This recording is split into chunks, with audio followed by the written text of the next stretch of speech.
Have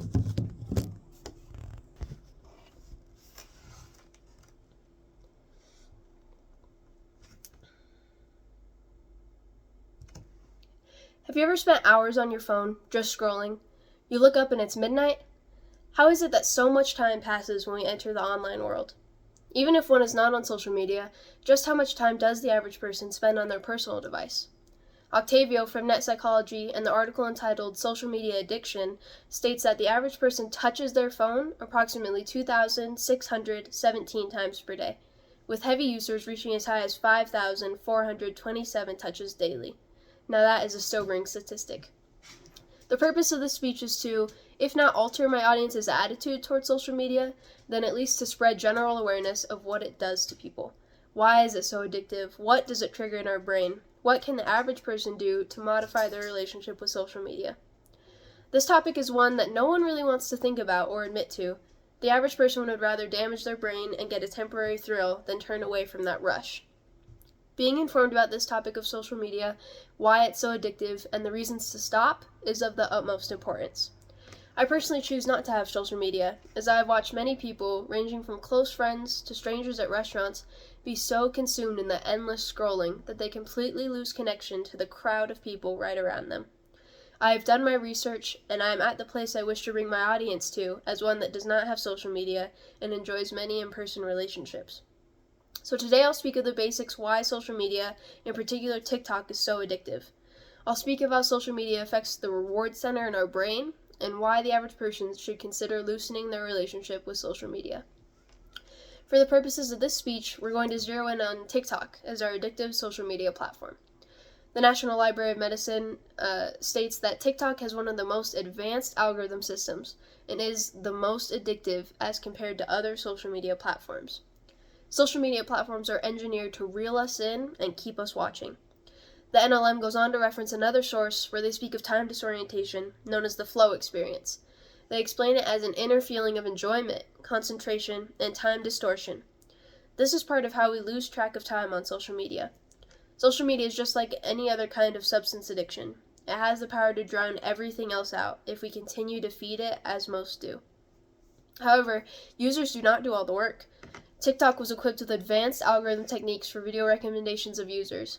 TikTok's system accurately calculated what each user was interested in based on a series of data mining, such as the user's login method, the network-associated personal information, and the content of likes. Yes, TikTok is designed to be an addictive trap, and millions fall for it. But why? What is it about social media's short-form content that makes it so addicting? It does something to our brain that makes our response similar to that of a drug addict. Now, there is a reason why many cannot break loose from the strong bonds social media creates with our brains. It's been said that social media activates our brain's reward circuitry similarly to addictive substances. That article goes on to talk about how social media triggers dopamine release. And going deeper with that, it talks about the variable reward cycle. You never know when you'll get a notification hit. That creates particularly potent conditioning, exactly like slot machines. Yes, addiction takes on many forms, but it all does similar things to the brain. Science News Today puts it this way: the success of social media lies in its ability to tap into fundamental human needs.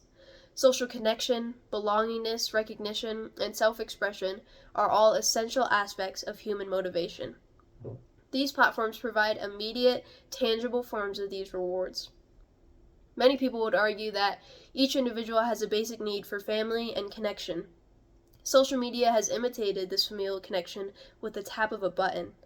Multiple actions, such as receiving a like or a comment, releases a small amount of dopamine in our brains, which gives us a rush of pleasure and even validation. That, in turn, leads our brain to associate social media with pleasure and reward, which encourages us to continue use. The fact that one's post will not always receive the same number of likes or comments further fuels the addiction. It is in fact a cycle of anticipation and immediate gratification that leads to a constant checking of our devices, even if the activity is unproductive or harmful. So we can certainly see the effect social media has on our brains and even our habits. So let's now consider how to limit our time on social media. It's obvious that social media has very negative effects. Like any other addiction, it's very hard to break, and most everyone will ignore the negative impacts it has. The thing is, social media is not an inherently harmful technology, and the problem is not the use itself, but a specific pattern of compulsive, uncontrolled use that harms well-being. So I'm here to encourage a healthy use.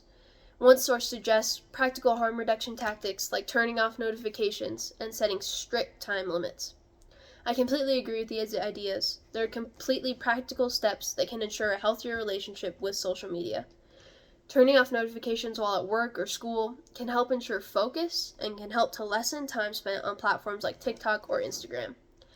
Setting time limits can have an incredible impact on our brain and our general mental health, making us happier and less anxious.